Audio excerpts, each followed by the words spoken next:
పసలేని ఆరోపణలపై స్పందించను. బీజేపీలో బీఆర్ఎస్ విలీనం అంటూ కవిత చేసిన వ్యాఖ్యలపై కేంద్ర మంత్రి కిషన్ రెడ్డి. అదో ఫ్యామిలీ డ్రామా, మేం పాత్రధారులం కాదలుచుకోలేదని స్పష్టీకరణ.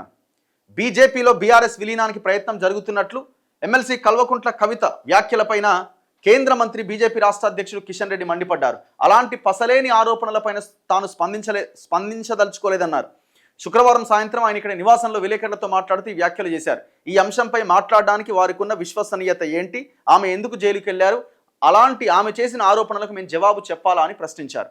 మీరు కవితకు ఆన్సర్ చేయాల్సిన అవసరం లేదు, రాజాసింగ్కి మాత్రం ఆన్సర్ చేయాల్సిన అవసరం ఉందా లేదా కిషన్ రెడ్డి గారు?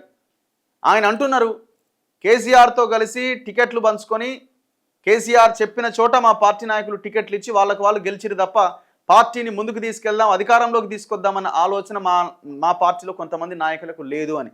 మరి ఆ నలుగురా ఐదుగురా ఎంతమంది? రాజాసింగ్ మాట్లాడుతున్న దానికైతే ఖచ్చితంగా ఆన్సర్ చేయాల్సిన అవసరం ఉంది కదా. మేము కూడా అడుగుతున్నాం, 8 మంది ఎంపీ సీట్లను మీకు మొన్న గెలిపిస్తే 2024 ఎలక్షన్స్లో 8 ఎంపీ సీట్లు ఈక్వల్ టు 52 నియోజకవర్గాల్లో, అసెంబ్లీ నియోజకవర్గాల్లో మీకు మెజారిటీ వచ్చింది. 52 కాన్స్టిట్యున్సీస్లో మీకు మెజారిటీ వచ్చింది, ముఖ్యంగా ఉత్తర తెలంగాణలో.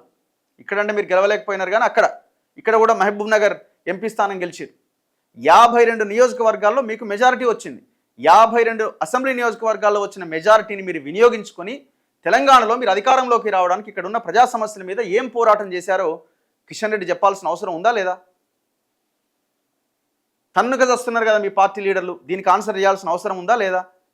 ఈటల రాజేందర్, బండి సంజయ్ ఇద్దరిని కూసబెట్టి మాట్లాడి ఇష్యూని సెటరైట్ చేసి ప్రయత్నం ఏమైనా జరిగిందా? దీనికి ఆన్సర్ చేయాల్సిన అవసరం ఉందా లేదా? ఇది సగటు బీజేపీ కార్యకర్త అడుగుతున్న ప్రశ్న. పచ్చ గడ్డి వేస్తే భగ్గుమనేంత, ఇంకా అది చాలా తక్కువ ఆ పదం, ఆ లైన్. ఇంకా ఏమైనా ఉంటే అది చెప్పొచ్చు. అంత భయంకరమైన గొడవలు మీ పార్టీలో ఉన్నాయి. కాంగ్రెస్ వాళ్ళు ఏమో ఓపెన్గా దన్నుకుంటారు, వీళ్ళేమో లోపల దన్నుకుంటారు, అంతే సింపుల్. ఏం లేదు ఆడ.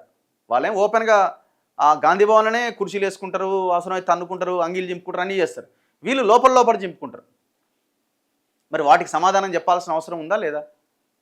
ఇవన్నీ పక్కన పెట్టండి. రాజాసింగ్ మాట్లాడిన దానికి ఆన్సర్ చేయండి, గంతే, ఇంకేం అక్కర్లేదు. కవిత అంటే ఆమె వేరే పార్టీ కాబట్టి, ఆమె మీరు అరెస్ట్ చేశారని ఆమె భావిస్తున్నది కాబట్టి, మీ ఇన్ఫ్లుయెన్స్ ఉండి అరెస్ట్ అయినదని ఆమె భావిస్తున్నది కాబట్టి ఆమె మీ మీద న్యాచురల్గానే మీ మీద కోపం ఉంటుంది, అట్లా అనుండొచ్చేమో. కానీ రాజాసింగ్ ఆయన అదే మీ ఐడియాలజీని, ఇంక అందులో ఆయనకు అది తప్ప ఈ రాష్ట్రంలో వేరే పార్టీలోకి వెళ్ళడానికి అవకాశం లేదు, మరి ఎందుకు మాట్లాడుతున్నాడు?